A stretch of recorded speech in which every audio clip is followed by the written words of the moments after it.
열왕기상 3장 4절부터 15절까지의 말씀을 가지고 하나님을 감동시킨 예배자라는 제목으로 하나님 말씀을 함께 묵상합니다. 지난 화요일 목사님이 피치 못할 상황에 의해 미국으로 가시게 되면서 저에게는 큰 부담감으로 다가오는 한 주간이었습니다. 아마 교회를 누구보다 사랑하는 여러분도 그랬을 것입니다. 우리에게는 아무런 힘이 없는데 어떻게 하면 이 상황을 하나님 앞에 잘 섬겨드릴 수 있을까 생각하고 또 생각하며 기도하게 되었습니다.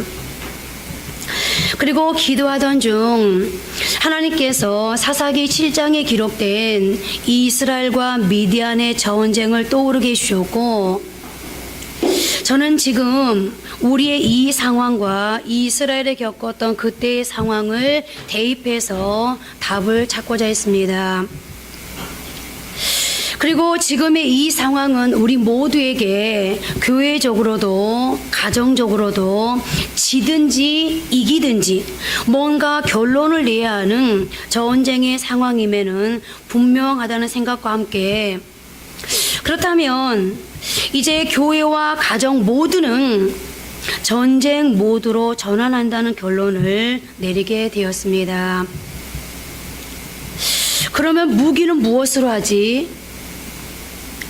기드온에게는 나팔과 항아리와 횃불을 들고 나가라고 했는데, 그러나 그 무기가 결국 그 보잘것없는 그 무기가 이스라엘을 승리로 이끌어 주었는데, 우리는 무엇을 무기 삼아야 이 전쟁에서 승리할 수 있지?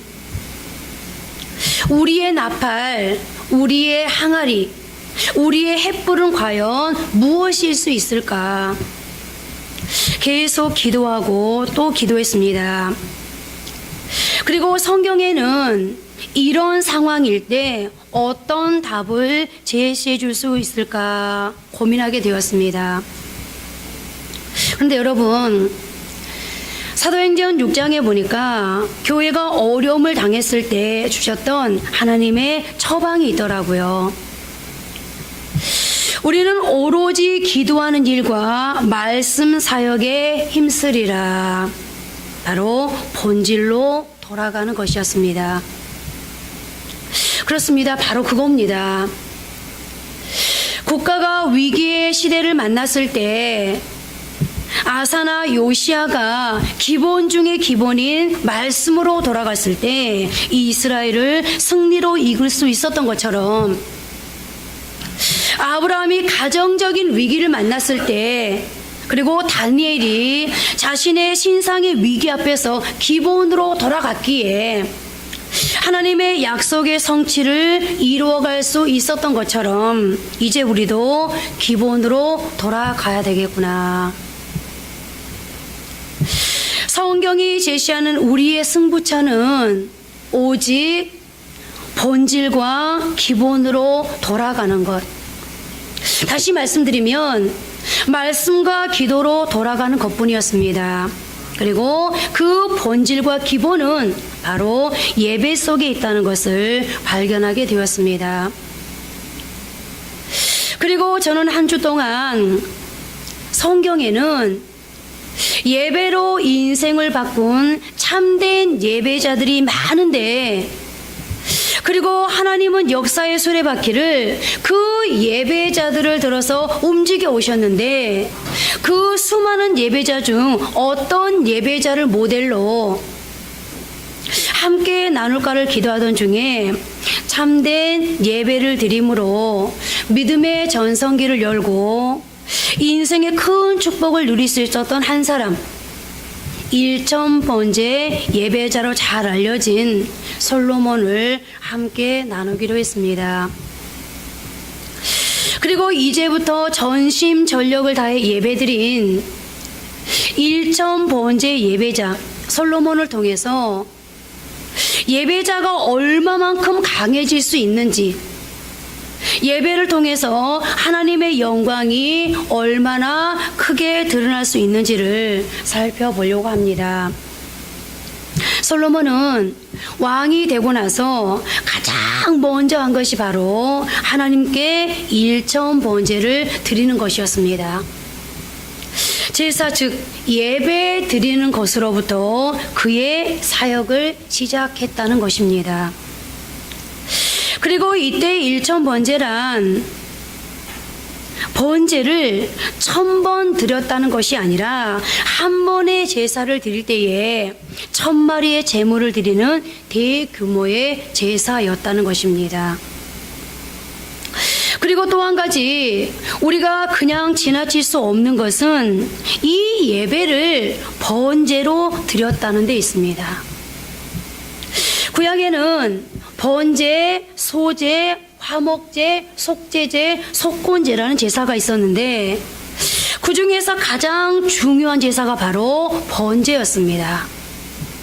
그리고 이 번제는 레위기 1장을 통해서 잘 나타나 있듯이 제물을 통째로 태워서 드리는 제사였습니다. 솔로몬이 드린 1000 번제도 1000마리의 양을 통째로 태워서 드린 제사였습니다. 그러므로 이 제사의 의미는 여호와께 하나님을 향한 완전한 헌신을 의미합니다. 인간의 손에 아무것도 남기지 않고 전부 하나님께 드리는 것이 바로 번제인 것입니다. 조금 전에 말씀드렸던 5가지 제사 중에 화목제는 제사가 끝난 뒤에 그 제물을 사람들이 모두 나누어 먹는 제사입니다. 그래서 화목하게 되는 것입니다. 그리고 속건제는 제사를 드리고 난 뒤 고기를 제사장에게 전부 생활비로 주었습니다.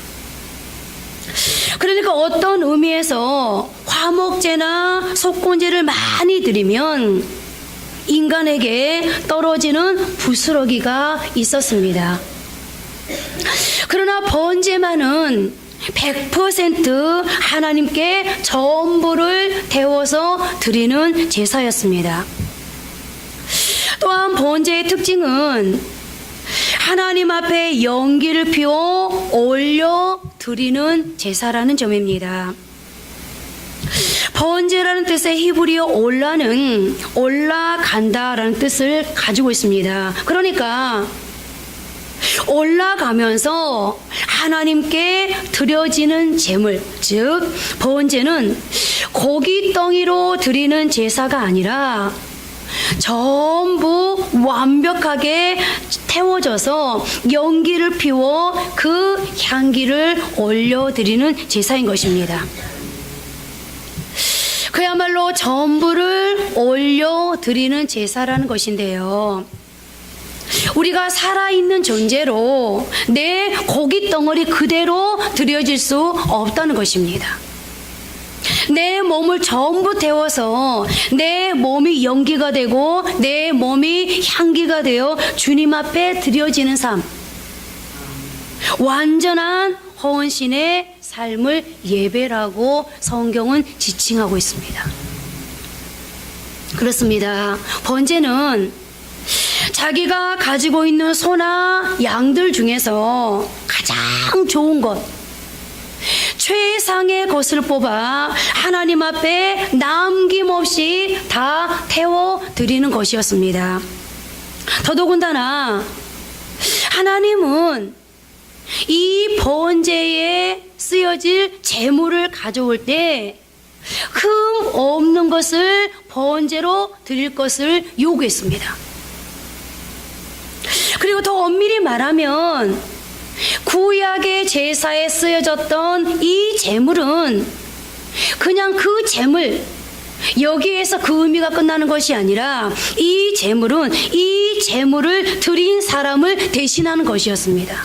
그러니까 내가 하나님 앞에 제물로 드려져야 되는데 내가 매번 하나님 앞에 내 목숨을 끊어 하나님 앞에 제물로 드릴 수 없으니까 내 대신에 소나 양을 죽여서 나를 대신해서 하나님 앞에 드렸다는 겁니다. 그러니까 번제는 엄밀하게 말하면 내가 하나님 앞에 완전히 태워져서 드려져야 될 제물인 거죠.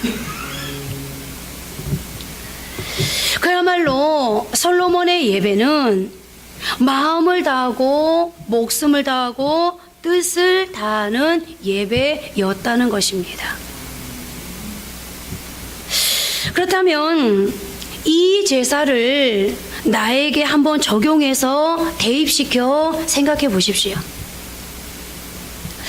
오늘 솔로몬이 하나님 앞에 드리고 있는 이 제사의 제물은 누굴 의미하고 있는 겁니까?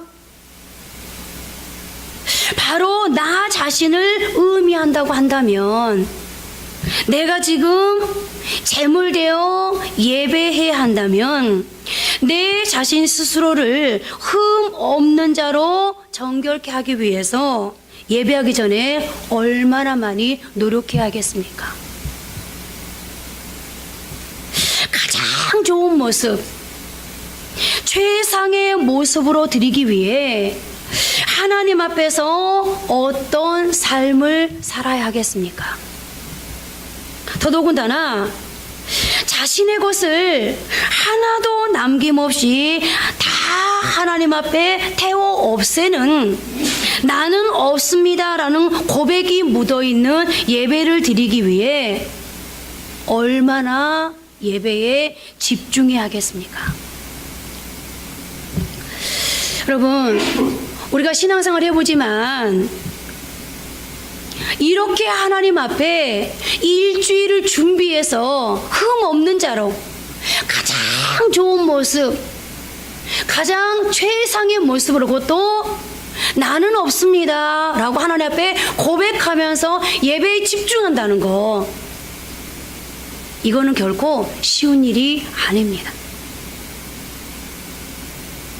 그런데 오늘 솔로몬은 그렇게 준비된 예배를 하나님께 올려드렸습니다. 그럼 여러분 이렇게 생각할지도 모릅니다. 아니 이렇게 말할지도 모릅니다. 아니 솔로몬은 자기를 하나님 앞에 드린 게 아니라 제물을 드렸으니까 얼마든지 자기 양심을 속이고서라도 그렇게 할 수 있었겠죠. 아니요. 여러분 하나님이 바보입니까? 하나님은 사람에게 속지 않습니다. 무엇을 보고 알 수 있죠? 우리가 가인과 아벨의 예배를 보면 똑같이 하나님 앞에 제물을 올려드려 예배를 드렸는데 하나님께서 가인의 예배는 받지 않으시고 아벨의 예배는 받으시지 않습니까? 그 말이 무슨 말이죠? 하나님은 사람이 드리는 예배에 속지 않는다는 거예요. 그 증거가 또 어디에 있죠? 오늘 하나님께서 솔로몬이 드린 이 예배를 다 아시고 보시고 그리고 그 예배 속에 무엇이 묻어 있는지를 다 보시고 평가하시고 오늘 솔로몬에게 뭐 했다는 거? 응답하셨다는 거예요. 그것이 바로 증거. 하나님이 속지 않았어요. 그것은 하나님 앞에 솔로몬이 정말 진심으로 예배했다는 거거든요. 그러니 어찌 하나님께서 감동되지 않을 수가 있겠습니까? 자, 그러면 이제 이렇게 하나님을 감동시킨 예배를 드린 그 결과가 어떠했는지를 봐야 되겠죠. 하나님 앞에 마음을 다하고 목숨을 다하고 뜻을 다해서 하나님 앞에 예배를 드렸어요. 그리고 그 예배를 하나님께서 흠양하셨어요. 그럼 어떤 결과가 있었을까? 하나님께서는 예배만 뚝 따먹고 말았을까? 오늘 하나님께서 솔로몬의 그 정성을 다하는 그 예배를 받으시고 솔로몬에게 주신 예배의 결과가 있는데요. 그 결과는 4가지로 나타납니다. 첫째는 하나님이 솔로몬을 만나 주셨어요. 여러분 솔로몬이 누구죠? 다윗의 아들입니다. 다윗의 아들, 아버지로부터 왕위를 물려받았습니다. 그런데 이 솔로몬은 사실 왕위를 물려받을 만한 자격도 조건도 되지 않는 사람이었어요. 왜냐하면 솔로몬은 요즘으로 말하면 다윗과 밧세바 사이에 불륜으로 태어난 아이거든요. 정통적으로 태어난 아이가 아닙니다. 그리고 솔로몬 위에는 솔로몬보다 훨씬 더 능력 있는 형들이 많았습니다. 그런데 하나님께서 그런 솔로몬을 택하셔서 하나님이 이스라엘의 왕을 삼아 주셨는데, 그런데 솔로몬은 이런 과정, 도저히 자격이 안 됨에도 불구하고 하나님께서 자신을 왕 삼아준 이 과정을 자기가 겪긴 했지만, 그러나 솔로몬은 한 번도 자신이 다이렉트로 하나님을 만난 적은 없었습니다. 그런데 하나님께서 하나님을 다이렉트로 만난 적이 없음에도 불구하고 그 하나님을 신뢰하고 왕이 되자마자 하나님을 가장 먼저 예배했던 솔로몬에게 하나님께서 오늘 찾아와 주셨어요. 그리고 직접 아버지가 만났던 하나님, 아버지를 통해서 만났던 하나님, 그 하나님을 오늘 하나님께서 직접 와서 만나 주십니다. 오늘 본문 5절입니다. 기브온에서 밤에 여호와께서 솔로몬의 꿈에 나타나시니라. 하나님이 이르시되 내가 내게 무엇을 줄고 너는 구하라. 아버지를 통해서 하나님의 음성을 듣던 솔로몬, 아버지를 통해서 하나님의 명령을 듣던 솔로몬, 아버지를 통해서 하나님께서 내게 무엇을 요구하시는지를 알아야만 했던 솔로몬, 그에게 하나님이 직접 나타나셔서 뭐라고 말씀하십니까? 내가 너에게 무엇을 줄고. 여러분, 오늘 여러분들에게, 신앙생활하는 여러분들에게 신앙생활하면서 가장 바라고 소원하는 게 뭐예요? 라고 물어보면 여러분들 뭐라고 대답할까요? 에? 뭐라고 말합니까 지금? 천국 가는 거. 우리 주일학교 선생님들한테 주님이 오셔서 뭘 해줬으면 좋겠냐고 제가 질문을 드렸더니 우리 주일학교 선생님들이 똑같은 말을 했어요. 남편이요, 신랑감이요. 아니 그런 거 말고요, 조금 고상한 거. 그렇죠 여러분, 하나님 만나면 끝나는 거예요. 하나님 안에는, 우리 왜 선배 목사님들이 그런 말씀 하시죠? 하나님 안에는 금도 있고 은도 있고 명예도 있고 권력도 있고 다 있다고 그러잖아요. 그죠?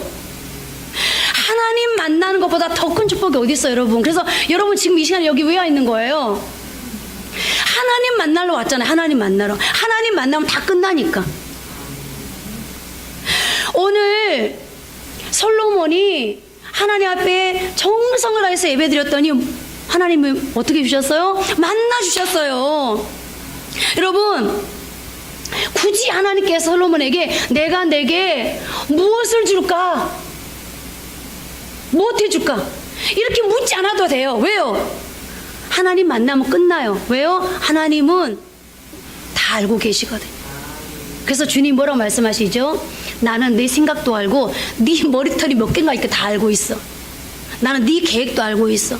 네가 앞으로 어떤 인생을 살아야지, 내 영광이 될지, 내 자랑가 될지 다 알고 있어. 주님 말씀하시잖아요. 하나님 만나면 다 끝나는 거예요.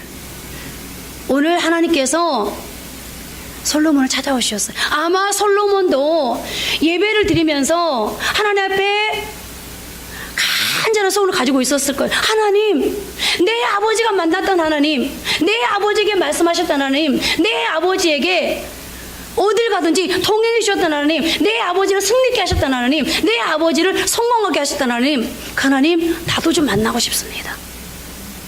아마 솔로몬의 마음속에 가장 바라는 것이 그것이었을 거예요. 그런데 오늘 하나님께서 솔로몬을 아셨어요.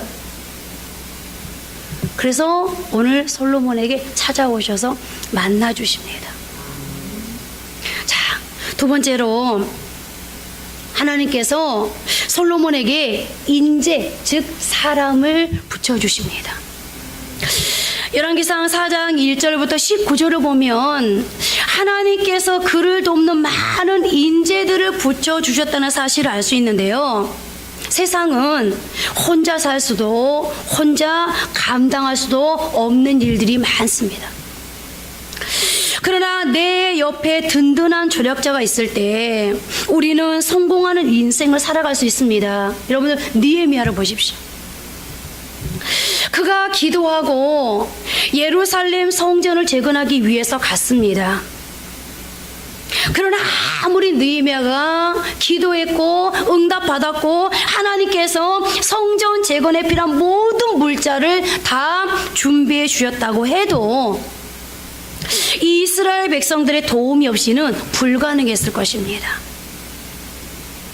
그런데 하나님께서 느헤미야에게도 협력할 사람들을 붙여주시는데 느헤미야 3장에 보면 예루살렘 성벽 공사에 동원한 15가지 이상의 직업을 가진 75명의 수다한 사람들의 이름이 기록되어 있는 것을 발견할 수 있습니다. 여러분들 응답 중에 가장 큰 응답이 이거 아닐까요? 만약에 느헤미야가 다시 한번 말씀드립니다.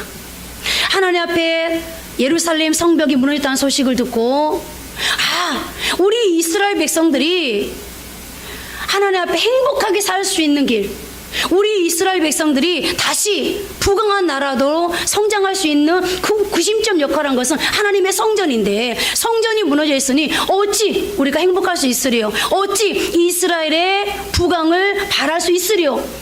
오늘 느헤미야가 하나님의 성벽, 하나님의 성전을 다시 재건하기로 하나님 앞에 작정하고 기도합니다. 그리고 하나님이 응답했습니다. 아닥사스다 왕의 마음을 움직여서 하나님이 성벽 재건에 필요한 모든 것을 다 제공해 주겠습니다.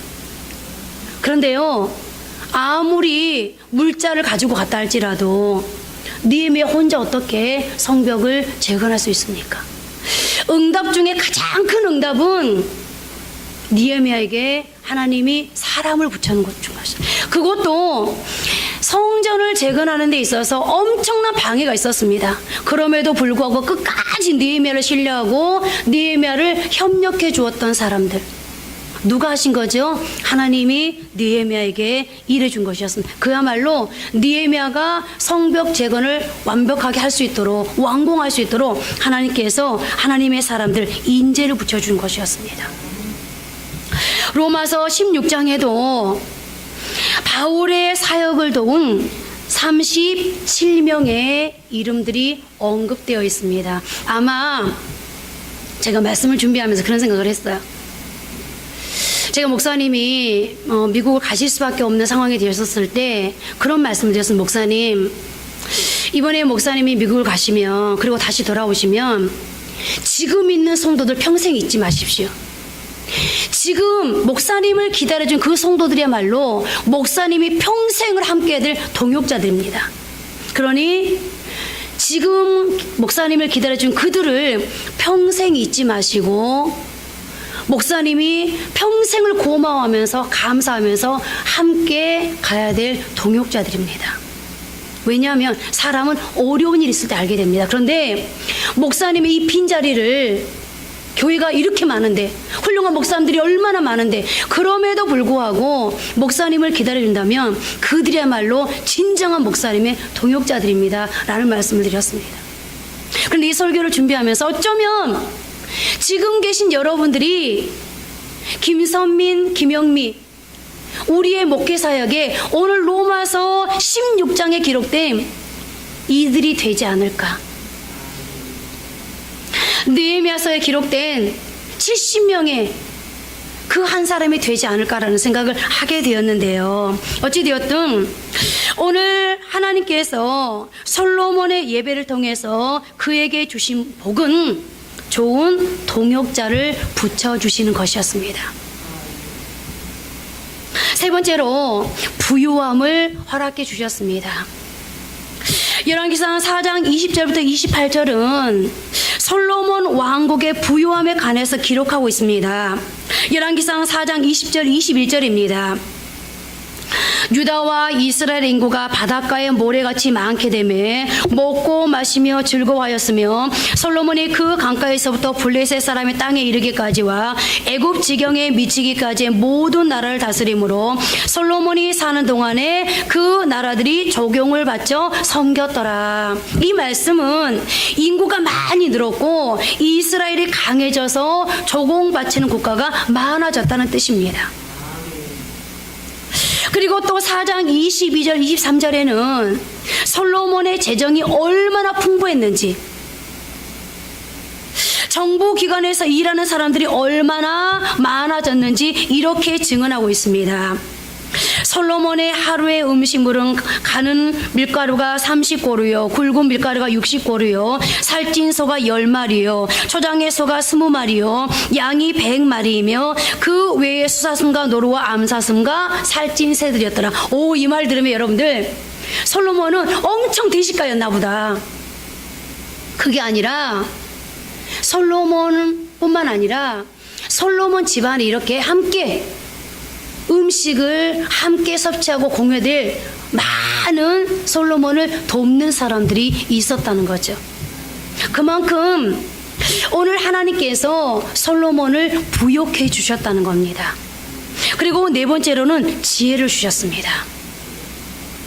열왕기상 4장 29절부터 34절에는 여러분들이 너무너무 잘 아는 그 유명한 솔로몬의 지혜에 대한 설명이 나옵니다. 4장 30절 31절 말씀 함께 합독합니다. 솔로몬의 지혜가 동쪽 모든 사람의 지혜와 애굽의 모든 지혜보다 뛰어난지라. 그는 모든 사람보다 지혜로워서 예스라 사람 에단과 마올의 아들 헤만과 갈골과 다르다보다 나음으로 그의 이름이 사방 모든 나라에 들렸더라. 우리는 이 말씀으로 솔로몬의 지혜가 얼마나 뛰어났는지를 짐작할 수 있습니다. 그는 현명한 판단력을 발휘했고 그로 인해 든든한 국방을 강화할 수 있었습니다. 자, 이렇게 솔로몬이 하나님 앞에 정성을 다해서 마음을 다하고 목숨을 다하고 뜻을 다하고 하나님을 예배했더니 하나님께서 솔로몬을 만나 주셨어요. 그때부터 솔로몬은 누구의 코치를 받았을까요? 인생의 걸음걸음을 하나님의 코치를 받았겠죠. 그리고 그에게 하나님께서 솔로몬을 묵묵히 협력할 수 있는 인재를 붙여주셨어요. 그리고 그에게 부요를 허락해 주셨어요. 그리고 그에게 지혜를 주셨어요. 그래서 그 시대에 솔로몬을 능가할 수 있는 사람이 없었어요. 자, 그런데 이렇게 하나님께로부터 세상이 줄 수도 흉내낼 수도 없는 큰 복을 받은 사람의 인생이 무너지기 시작합니다. 성경에 나오는 어떤 사람보다도 하나님의 은혜의 축복을 많이 받은 솔로몬의 무너지는 모습, 타락의 모습을 어쩔 수 없이 우리는 성경에서 목도하게 되는데요. 그러면 도대체 하나님을 잘 섬기던 일천번제의 예배자, 그것도 자신의 전부를 태워드리는 번제의 예배자, 그가 왜 이렇게 무너지게 되었을까요? 왜 무너졌을까요? 네? 하나님을 멀리해서. 여러분들도 인생을 살아가다가 신앙생활 잘하다가 어느 순간에 무너지는 것을 경험할 때가 있죠. 아마 한 번쯤은 다 있을 거예요. 오늘 솔로몬 말고요, 여러분들이 왜 무너지는지, 왜 무너졌는지 한번 추적 한번 해보세요. 나는 어떨 때 무너지는지. 자, 다 답을 머릿속에 생각하셨죠? 그거를 그대로 두시고요. 오늘 솔로몬이 왜 무너진지 들으면서 여러분들 스스로도 좀 답을 찾아갈 수 있었으면 좋겠어요. 나는 무너질 때 어떻게 해야 되는지, 언제 무너지는지. 자, 오늘 솔로몬이 하나님 앞에 일천번째 예배자였는데 그가 무너지기 시작하는데 그것은 무엇 때문이었냐면요, 정말로 어이없게도 작은 불순종에서부터 시작되었습니다. 여러분들, 큰 것 때문에요 우리의 신앙이 흔들리지 않아요. 큰 것 때문에 우리 인생이 무너지지 않습니다. 작은 것에서부터 시작하거든요.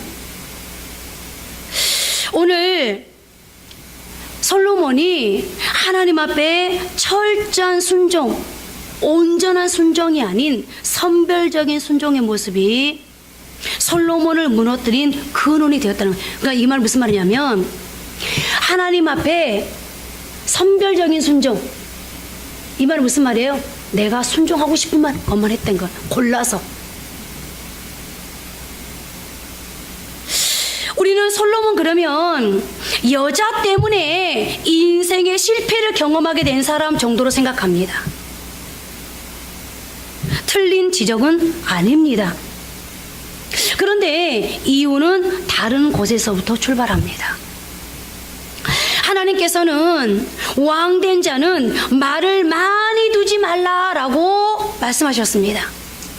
그런데도 솔로몬은 애굽에서 많은 말을 들여와 군사력을 강화시켰고 자기 자신의 권위를 내세웠습니다. 솔로몬이 누굽니까? 다윗의 아들입니다. 다윗이 전쟁에 나갈 때마다 다윗은 한 번도 피한 적이 없었습니다. 그런데 그 전쟁에서 승리케 해주신 분이 누구였습니까? 하나님이었습니다. 누구보다도 전쟁의 현장에서 승리케 해주셨던 하나님, 그 하나님을 솔로몬은 보고 자랐습니다. 그런데 오늘 솔로몬이 하나님께서 말을 많이 두지 말라. 왜요? 말은 어디에 썼어요? 전쟁에 썼거든요. 그 말은 무슨 말이에요? 솔로몬아, 말을 많이 두지 말아라. 왜? 전쟁은 내가 해줄 거야.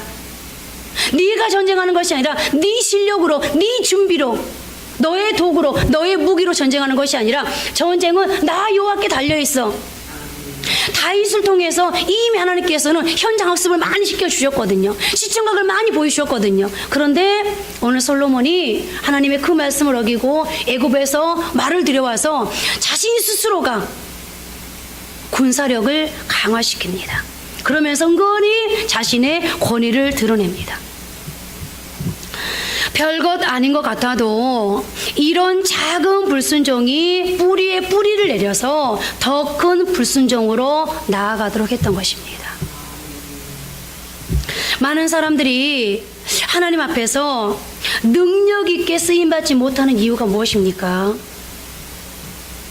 자기 자가 강한 사람은 하나님께 쓰임을 받지 못합니다. 하나님이요, 이기지 못하는 사람이 있어요. 어떤 사람이요? 고집 센 사람, 자기 자가 강한 사람.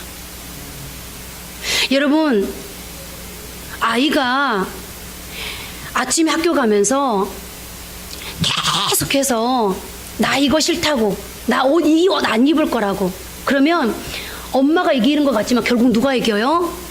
고집 센 애가 이겨요.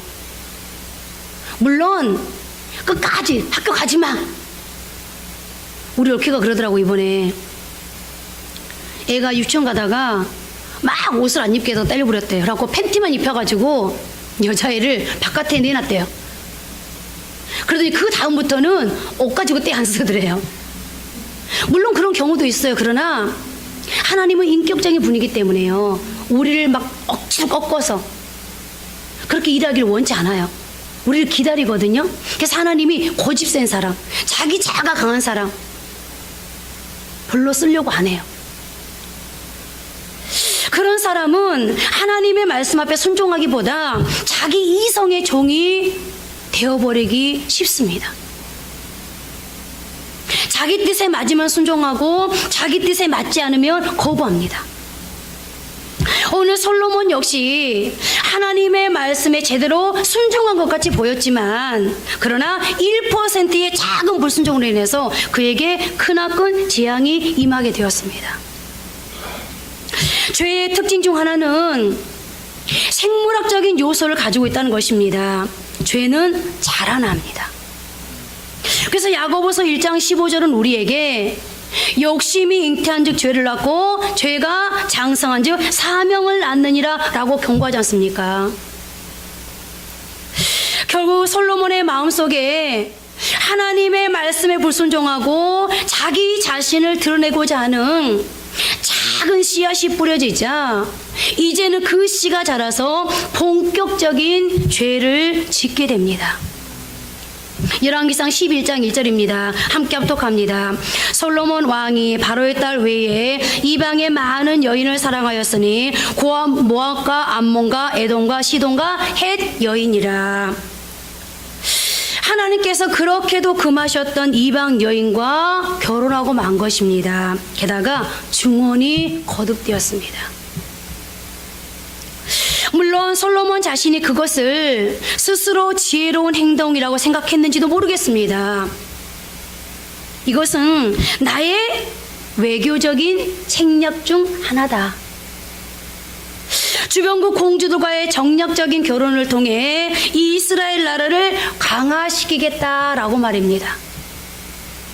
그러나 그것은 어디까지나 자기 생각이었을 뿐, 그가 얻은 1000명의 아내들은 그의 인생의 1000개의 날개가 되어준 것이 아니라 1000개의 족쇄가 되었습니다. 가장 지혜로운 것 같았던 사람이 인생의 족쇄를 잔뜩 달고 살아가는 가장 어리석은 사람의 모습이 되고 말았다는 것입니다. 그리고 그 파급 효과는 거기에서 멈추지 않았습니다. 열왕기상 11장 2절 4절입니다. 함께 합독하십니다.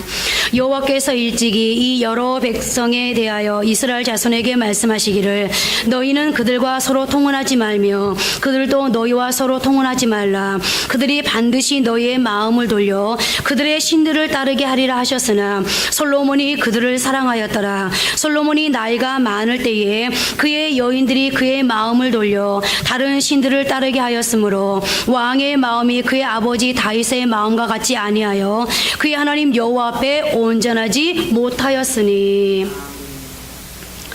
이방 결혼을 했을 때 그의 주위에서 가장 많이 들리는 소리는 하나님의 말씀이 아니라 자기 부인들의 소리, 여인들의 소리였습니다.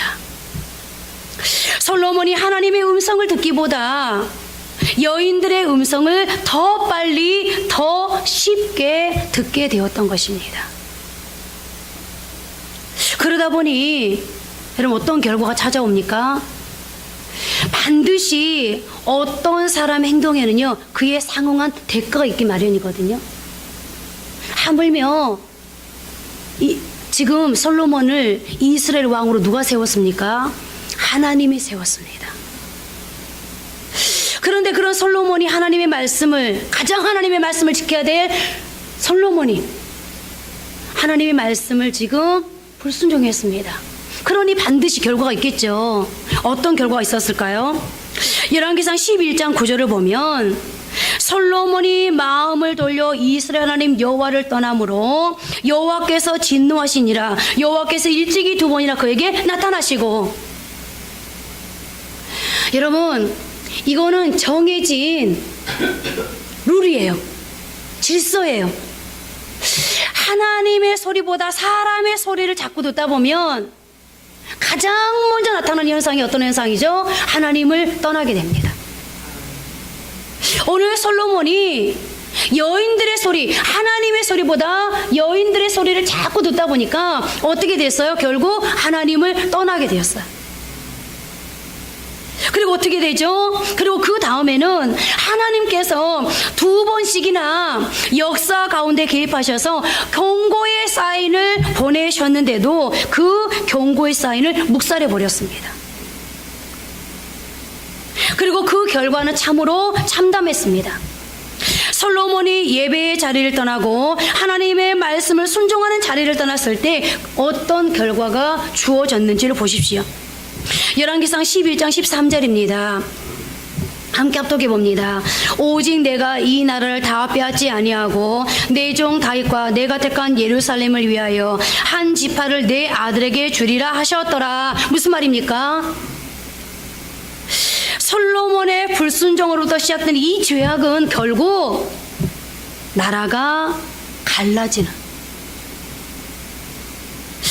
12지파에서 2지파로 나라가 축소되고 대적들이 일어나는 일로 이어진다는 것입니다.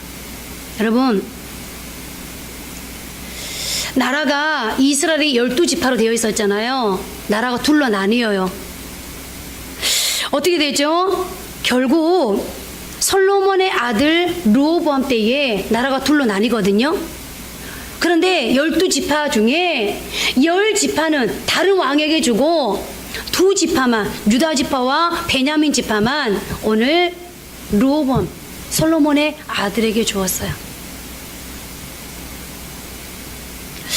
자, 여러분들, 이것을 우리에게 적용해 보면 이 말은 무슨 말이죠? 가족이 나뉘고 가세가 기울어지며 평안치 못한 갈등들, 즉 내적 외적인 갈등들이 많아진다는 것입니다. 얼마나 안타까운 일입니까? 하나님이 이 나라를 어떻게 세웠는데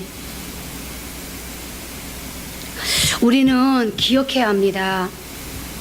예배가 무너지면 인생이 무너지는 것입니다. 공든탑이 무너지는 것을 우리는 피할 수 없습니다. 그리고 솔로몬을 향한 징계는 거기에서 멈추지 않았습니다. 솔로몬이 범죄하자 솔로몬을 대적하는 자들이 일어나기 시작합니다. 여러분, 저는 말씀드렸습니다. 솔로몬이 하나님을 감동시키는 예배를 드렸을 때 하나님께서 솔로몬에게 사람을, 인재를 붙여주셨다고 말씀을 드렸습니다. 그런데 이제 어떻게 되는지를 보십시오. 하나님께서 이제는 반대로 사람 방망이를 통해서 솔로몬을 조여오기 시작합니다. 하나님이 붙여주었던 사람, 하나님께서 내가 너에게 이런 선물을 줬지? 그리고 하나님께서 하루아침에 거둬가는 것이 아니라요, 그냥 솔로몬이 떠나게 한 것이 아니라 그 하나님이 붙여준 사람들 때문에 솔로몬이 되려 어려움을 당하게 되는. 자, 보십시오.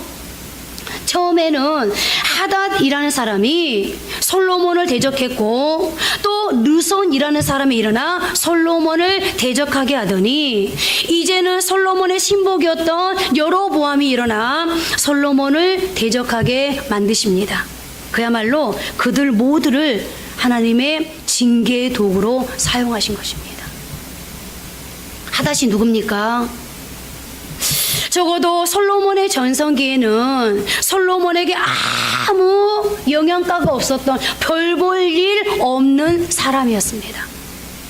그런데 범죄하고 나니까 아무것도 아닌 사람, 그동안에는 내게 아무런 영향력을 미치지 않았던 아무것도 아닌 일들이 솔로몬을 괴롭히기 시작합니다.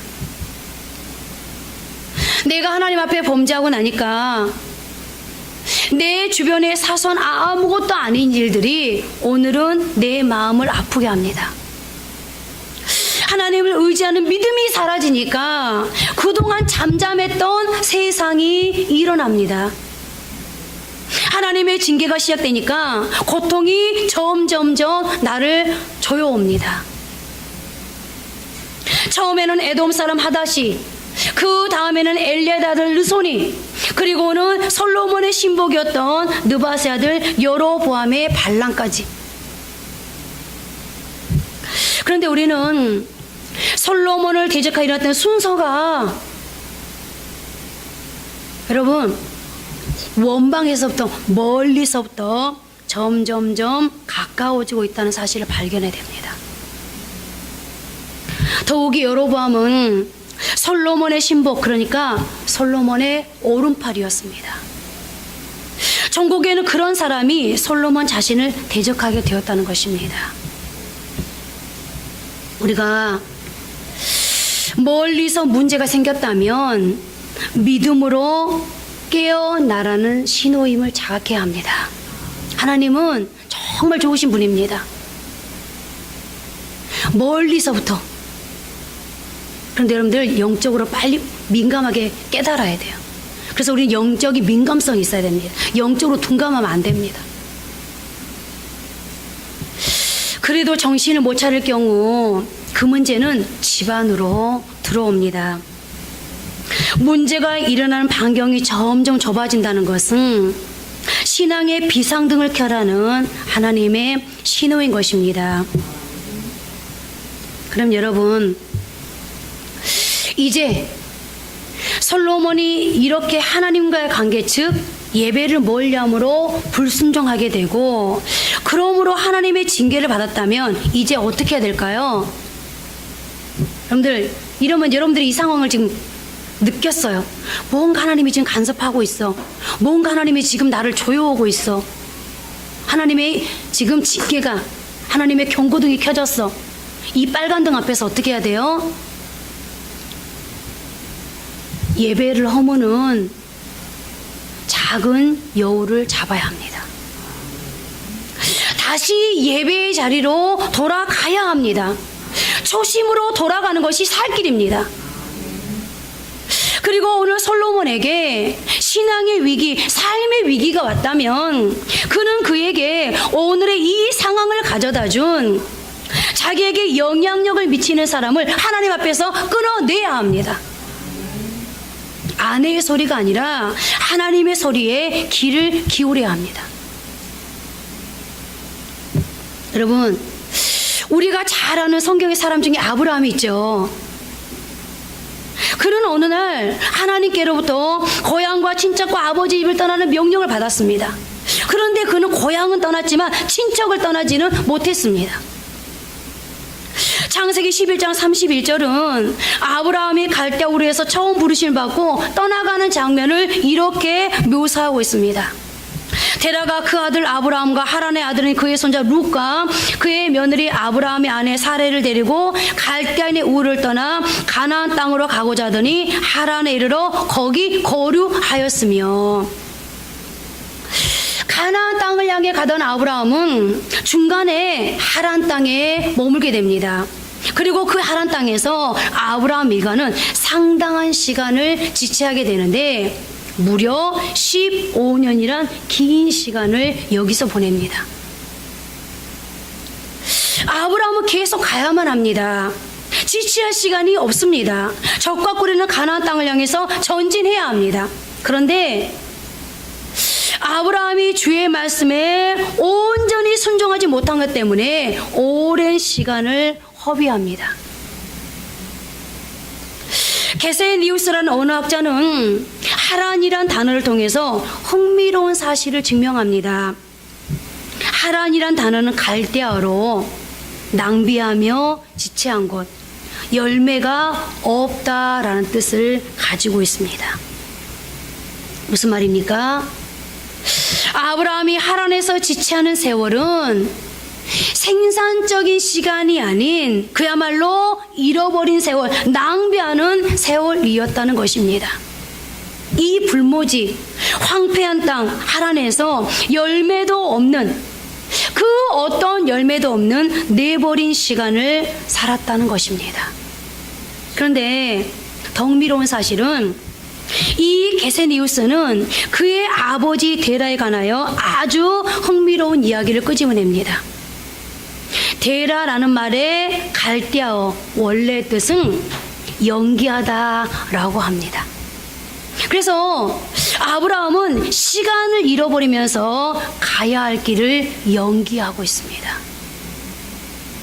그렇다면 여러분, 오늘 여러분의 삶에 마음을 다하고 목숨을 다하고 뜻을 다하여 예배 드리는 것을 가로막고 오늘 나의 인생 시간표를 더디 흐르게 하고 낭비하게 만들면서 삶의 열매가 없게 만드는, 예배를 드리기만 하면 그 예배를 통해서 하나님께서 분명히 내게 축복하시는데 내가 예배를 제대로 드리지 못하므로 내게 임해할 하나님의 축복을 연기하게 만드는 여러분의 대라는 무엇입니까?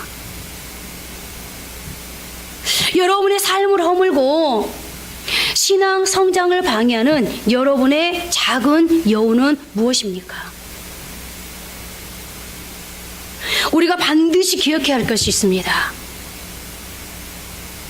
모세가 40년간 광야 훈련을 마치기 전까지, 모세가 지도자로 준비되어지기 전까지 하나님은 이스라엘 백성들이 아무리 울부짖어도 본체 만체했습니다. 그러나 모세가 준비되자 비로소 출애굽의 대역사를 시작하셨습니다. 하나님은 우리의 비참한 현실을 즉시 해결해 주시는 분이 아닙니다. 여러분들 하나님을 오해하지 마세요. 하나님은 언제나 내가 부릴 수 있는 하나님, 언제나 내가 요구하며 기다렸다는 듯이 내게 못 해줄까? 라고 오시는 분이 아닙니다. 하나님은 자신의 뜻을 이룰 사람을 키우고 준비시키시는 일을 먼저 하시고, 그리고 그 사람이 준비되어야 문제는 해결됩니다. 여러분, 예배는 뭐라고 생각하십니까? 예배는 하나님의 수술 시간이다라는 말이 있습니다. 하나님은 지금 이 순간도 이 예배를 통해서 저와 여러분을 하나님의 사람으로 성형시켜 준비시키시고, 우리의 삶의 현장을 누비시면서 내가 할 수 없는 영역을 일하시고 수술시켜 준비시키셔서 마침내 축복의 사람으로, 역사를 움직일 사람으로 저와 여러분을 세우고자 하십니다. 그것이 오늘 하나님께서 저와 여러분을 어떤 상황 속에서도, 어떤 경우 속에서도 반드시 예배의 자리로 나오라고 초청하는 이유입니다. 주님을 위해서가 아닙니다. 주님에게 사람이 없어서, 하나님이 역사를 움직여가 사람이 없어서 저와 여러분들에게 계속 콜하고 계시겠습니까? 하나님은 저와 여러분들을 준비시키셔서 쓰기를 원하기 때문에, 저와 여러분들의 인생 속에 하나님의 영광을 드러내고 싶으시기 때문에 오늘 저와 여러분들을 콜하고 계시는 겁니다. 그렇다면 여러분, 저와 여러분, 그리고 가정과 교회의 모든 실마리를 열어갈 수 있는 열쇠, 이 상황을 풀 수 있는 돌파구는 오직 예배뿐이라면,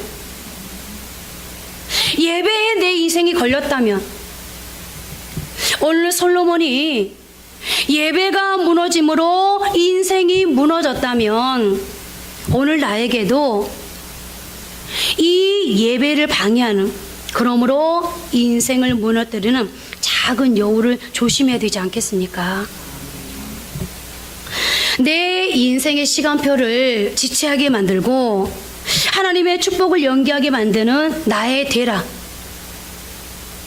나의 하란을 떠나야 되지 않겠습니까? 다시 초심의 솔로몬처럼 마음을 다하고 목숨을 다하고 뜻을 다해 예배하는 그런 예배자, 내 인생의 승부처인 예배에 나의 전부를 거는 그런 예배자가 되어야 되지 않겠습니까? 이제 말씀을 맺겠습니다. 노아는 예배 드리는 것으로부터 새 시대를 열어갔습니다. 아브라함은 조카 롯에게 너무너무 좋은 땅 소돔과 고모라를 양보한 다음에 헤브론에서 예배 드리는 것으로부터 가나안의 축복을 시작할 수 있었습니다. 야곱은 처음으로 하나님을 만났던 베델, 그러나 떠났던 그 베델, 그러나 예배의 자리, 하나님을 예배하는 베델, 그 자리로 다시 돌아가서 예배를 회복함으로부터 진짜 이스라엘 되는, 이전에는 누리지 못했던 축복의 새 인생을 열어가게 되었습니다.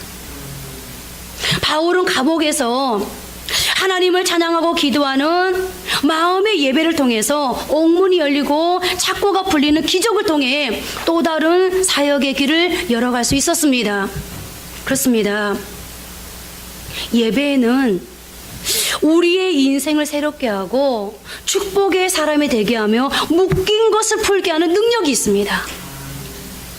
그래서 사탄은 우리로 하여금 이 축복의 자리에 가지 못하도록, 아니 예배와 하나님께 집중하지 못하도록, 너가 어쩔 수 없이 예배의 자리는 가. 그런데 예배에 집중하지 마. 하나님께 시선을 두지 마. 하나님께 집중하지 마. 하나님의 말씀을 들으려고 하지 마. 아니 하나님의 말씀을 들어도 괜찮아. 순종까지 하지 마. 이렇게 계속해서 갖은 수단과 방법을 동원해서 우리의 예배를 방해하는 것입니다. 여러분, 조금 전에 느헤미야 말씀드렸죠. 느헤미야가 성전을 다시 재건하기 위해서 유다 땅에 갔을 때 얼마나 많은 세력들이 느헤미야의 성전 재건을 방해합니까? 여러분들 알다시피 느헤미야가 성전 재건을 하는 중에 하나님의 말씀이 발견되고 그 말씀을 들으면서 예배했던 이스라엘 땅에 얼마나 큰 축복이 찾아옵니까? 사탄은 그것을 알았던 겁니다. 하나님의 성전이 세워지면 하나님의 백성들은 그곳에서 예배하게 될 것이고, 그러면 반드시 하나님의 백성들이 복을 받게 될 것을 말입니다. 그래서 솔로몬도 가장 먼저 하나님의 성전을 먼저 짓지 않습니까? 여러분, 역사는 지금까지 예배자들을 통해 선도되어 왔고 앞으로 예배자들을 통해서 만들어져 갈 것입니다. 오늘 여러분들이 하나님께로부터 어떤 복을 받을지 사탄은 너무 잘 알고 있습니다. 우리는 미련해서 모르는데, 어리석어서 모르는데, 우리는 경험이 없어서 모르는데, 둔해서 모르는데 사탄은 너무 잘 알고 있어요. 그래서 여러분들의 그 복을 중간에서 먹잇감을 가로챕니다. 그래서 예배를 집중하지 못하게 만듭니다. 오늘 여러분, 다시 제가 처음에 말씀드렸죠. 다시 이제 본질로, 기본으로 돌아가서 정말로 하나님 앞에 주일날 은혜로운 하나님의 축복 있는 예배를 드리기 위해 한 주간을 준비하고, 그리고 예배 자리에 왔다면 집중해서 하나님을 예배함을 통해서 오늘 솔로몬처럼 하나님을 만나는 축복이 있으시길 바랍니다. 그 하나님께로부터 사람을 붙여주는, 그래서 내 인생이 풀려가는 그런 축복이 있기를 바랍니다. 하나님이 내 인생의 부족을 채워주시는, 풍족해 주시는 그런 은혜가 있기를 바랍니다. 여러분과 여러분들 자녀들이 지혜로워서 주변 모든 사람들에게 그 지혜가 자랑되어지는 축복이 있기를 바랍니다. 기도하겠습니다. 하나님, 오늘 우리는 하나님 앞에 예배자입니까? 아니면 구경꾼입니까? 아니면 판단하는 사람으로 이 자리에 앉아 있습니까? 하나님은 예배하러 나오는 하나님의 백성들을 보시면서 너 참 똑똑하구나, 너 참 잘생겼구나, 너는 가진 게 많구나, 그러면서 그 사람을 반기지 않습니다. 아무리 똑똑하고 아무리 잘났고 아무리 가진 게 많다 할지라도 하나님 앞에 오면 다 똑같은 사람입니다. 하나님 앞에 재물 이상의 것이 아닙니다. 그런데 하나님 앞에 재물 돼야 될 우리가 하나님 앞에 재물 되기는커녕 구경꾼으로 서 있다면, 하나님, 오히려 예배는 이렇고 저렇고 판단하는 자로 서 있다면 어찌 하나님께서 그 사람의 예배에 감동받을 수 있겠으며 어찌 그 사람을 하나님 축복할 수 있겠습니까? 하나님이 말씀할 겁니다. 예배를 구경하기 전에 나는 너를 구경하고 있단다. 너가 예배를 가지고 판단하기 전에 나는 너를 판단하고 있단다. 보니 네가 판단받아 마땅할 사람이구나. 하나님 그렇게 말씀하신다면, 하나님 예배의 자리에 나와서까지 그렇게 우리가 하나님 앞에 인정받지 못하고, 하나님 그렇게 하나님 앞에 우리가 아버지 하나님이여 이제 판단받는다면 우리의 설 자리가 어디 있겠습니까? 하나님, 이제 우리가 하나님 앞에 그런 어리석음을 벗어버리게 하시고 하나님 앞에 예배자로 설 수 있도록 도와주옵소서. 나는 하나님 앞에 재물이야. 내가 하나님 앞에 진짜 복을 받고 싶어. 나도 이제는 이 실패를 떨쳐버리고 하나님 앞에 성공하는 인생을 살고 싶어. 나는 이제 이 가난 떨쳐버리고 싶어. 이 질병 떨쳐버리고 싶어. 이 꿀꿀한 초라함 이제는 벗어버리고 싶어. 하나님, 그런데 그 모든 것을 주장하시는 분이 누굽니까? 하나님입니다. 그러면 나는 누구의 마음을 맞춰야 되겠습니까? 누구를 감동시켜야 되겠습니까? 누구를 일하게끔 만들어야 되겠습니까? 하나님 아니겠습니까? 그런데 하나님은 내게 너 나를 감동시키려면 돈 많이 가져와. 너 나 감동시키려면 실력이 있어야 돼. 너 나 감동시키려면, 나를 감동시키려면 재능이 있어야 돼 라고 요구하지 않았습니다. 하나님은 하나님이 감동된 것이 있는데 바로 예배라고 말씀하셨습니다. 하나님, 그런데 우리가 이 예배도 못 드리면서 무엇을 할 수 있다고 말할 수 있겠습니까? 그냥 하나님 앞에 나와만 있으면 되는데. 하나님, 이제 간절히 바랍니다. 우리 교회의 문제, 가정의 문제, 내 아버지 하나님 사업의 문제, 자녀의 문제, 건강의 문제, 내 가정의 가난의 문제, 하나님 내 가정의 불화의 문제, 내 인간관계의 문제, 내 진로의 문제, 하나님 취업의 문제, 내 인생의 문제를 해결받을 것이 하나님이라면 이제 우리 한샘의 비족의 모든 성도들이 주여 예배자로 설 수 있도록 도와주옵소서. 그래서 오늘 솔로몬만 하나님 앞에 예배드림으로 응답받는 것이 아니라 이제 우리 한샘의 비족의 모든 성도들이 하나님 앞에 예배를 통하여서 하나님 응답받고 축복받는 그런 세상 가운데 드러내주는 그런 귀한 삶을 살아갈 수 있도록 주여 도와주옵소서. 오늘도 하나님께서 귀한 말씀 주셨사오니 한 주간도 여전히 예배자로 준비되어 살아갈 수 있도록 도와주실 것을 믿고 예수님 이름으로 기도드립니다. 아멘.